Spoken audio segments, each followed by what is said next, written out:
know what's going on with the universe, but there is something happening because people are wild. It is just a crazy time, and I'm craving cake. And I really don't like cake all that much. I have to be in a very specific mood for it, so I guess I'm in the mood, so I'm gonna make a cake. I hemmed and hawed, and so I have decided I really want a Funfetti cake. I'm gonna make it with a chocolate frosting.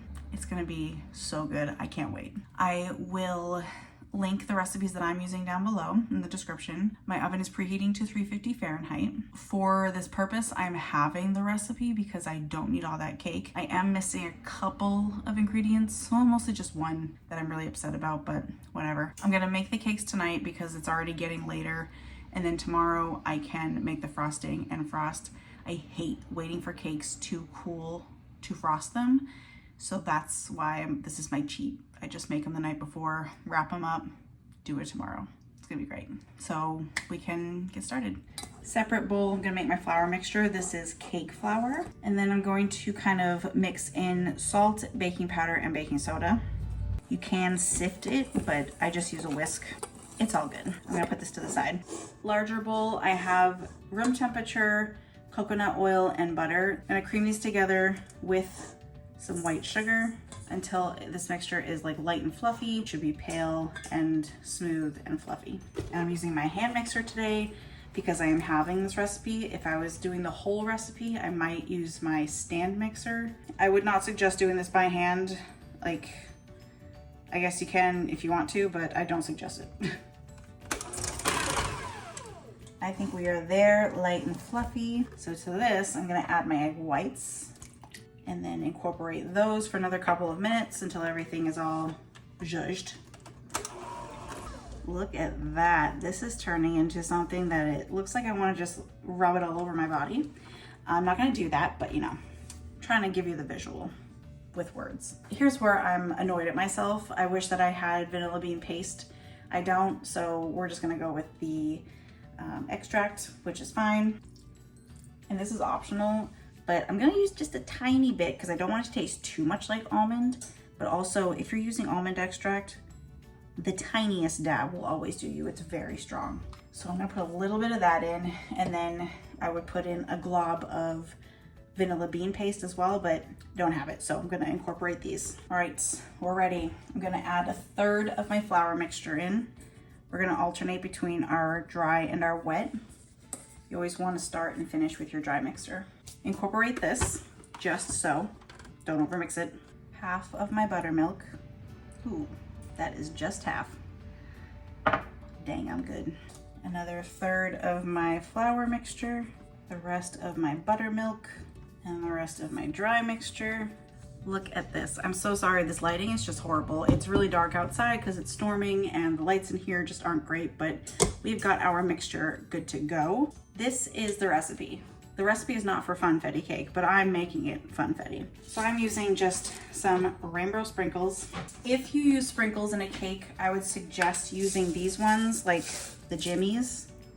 If you use nonpareils, which are like the little hard balls, those tend to turn your batter colors, like the colors will run, but these typically do not, so that's why I use these. I don't think that was enough, so good thing I bought more at the store. I'm just gonna fold these in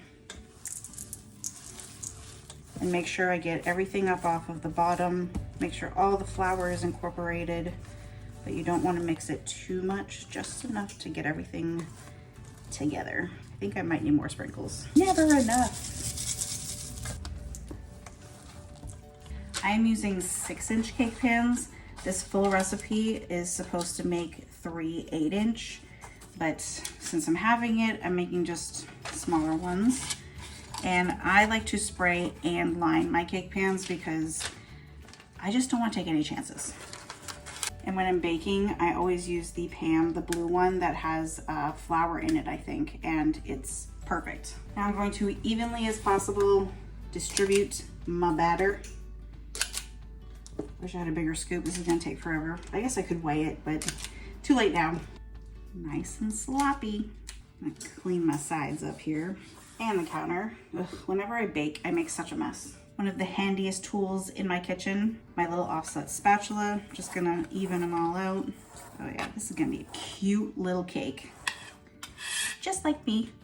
I'm gonna pop these in my oven. For the 8-inch, it said 35 to 40 minutes. So I'm gonna check these at like 25-ish minutes until the cake tester comes out clean.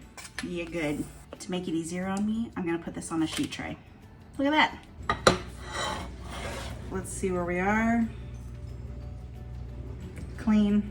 These were in the oven for 30 minutes and they are donezo. I'm gonna let them cool just for a few minutes in the pans, kind of let them come away from the sides a little bit. And then I'm gonna transfer them to a wire rack to cool completely. Then I'm just going to wrap them in some saran wrap tightly and save them for tomorrow. So we're good for tonight. These smell insane, by the way. I cannot wait to eat these, and that's weird coming from me.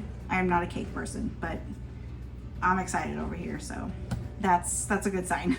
It's the next day. Let's make a cake. Alpha frosting. So for this specific recipe, it's a lot of time beating. So I'm going to use my stand mixer today because even with a hand mixer, I'm not about that life. Stand mixer, paddle attachment into my mixer. I've got my butter. The fun thing about this recipe is that she always says for good buttercream to use slightly cold butter, where I feel like a lot of people say room temperature. I don't know what it does. I'm sure there's some sort of scientific-y reason behind it, but whatever it is, it works. I'm gonna whip this until it's smoother, a couple minutes. About halfway through, I would clear the beater and scrape the sides, just so you're getting all of it. Bring it down again, scrape it to this. It is chocolate after all. I have some melted chocolate here, just some semi-sweet chocolate chips that have been like slightly cooled. Just gonna toss this in there. And I'm just gonna mix this up until it is just incorporated, so like a minute or so. Now for my powdered sugar. This is sifted. For buttercream, I always sift the powdered sugar. And I'm not gonna add all of it at the same time because I don't need it all over my kitchen. So I'm gonna add it in batches and slowly start your mixer. Do not go full force, it's gonna go everywhere. Or you can put like a tea towel over the top of this. And the last of her. Some vanilla extract. Her recipe calls for heavy cream. I don't have any, so I'm just gonna use some milk. And then I'm just gonna let this rip for like a good 5 minutes at least. It's gonna get so fluffy and a lot lighter in color. And every minute or so, just come back, pull it down, scrape the sides and the beater. We should be good. Look at this. It's so much lighter. Let me get this out of here. Fluffier and so soft. Oh my gosh, okay. The last bit here, I am going to clean the beaters off and give it a couple of passes by hand, just to make sure everything is off the bottom. And how do we clean the beaters? Say it with me, with your mouth. And there is my chocolate frosting. I'm gonna put a little bit of frosting right on the bottom there, just to kind of anchor this, so it's not sliding around everywhere. See? 4 scoops too many. Oh, look how soft this is. Just gonna evenly as possible spread it right in there. I probably should have put less because this is gonna be maybe a tall cake. Oh well.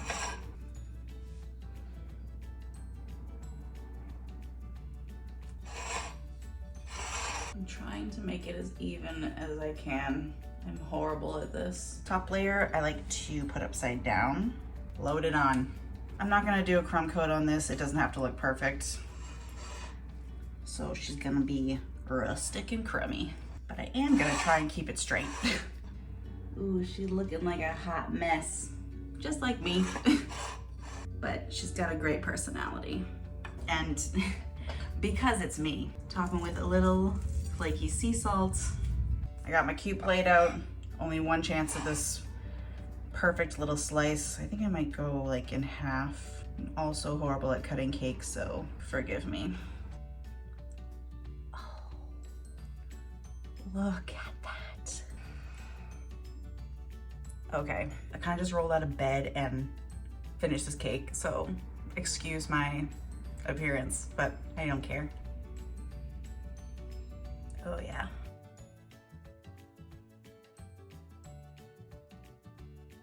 Whoever said you shouldn't eat cake for breakfast was wrong. The texture is there. The flavor is there. This is scratching the itch for sure. I think that you should make this. It's actually very easy. Of course, not as easy as the box, but this is homemade and it's delicious. If you have a birthday coming up, a celebration, or if it's just a Sunday like it is today, I think you should make this because everyone deserves a sweet treat every now and again. Enjoy.